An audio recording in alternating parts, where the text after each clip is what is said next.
Muling naging laman ang usap-usapan sa social media sina Kim at Bella Battilla matapos kumalat ang mga espekulasyong hindi na umano maganda ang kanilang samahan. Ayon sa ilang source at mga netizen, tila hindi na raw kasing lapit ang dalawa, bagamat wala pa ring opisyal na kumpirmasyon mula sa alinman sa kanila. May mga nagsasabing may mga ilang komento at umano'y mga pahayag si Bella tungkol kay Kim na nakarating umano sa aktres. Dahil dito, lalong lumakas ang espekulasyon ng mga netizen na maaaring nagkaroon ng lamat ang kanilang matagal ng pagkakaibigan.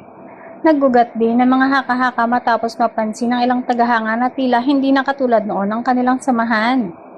May mga netizen ding napansing bihira na sila makitang magkasama o magbanggit sa isa't isa sa social media.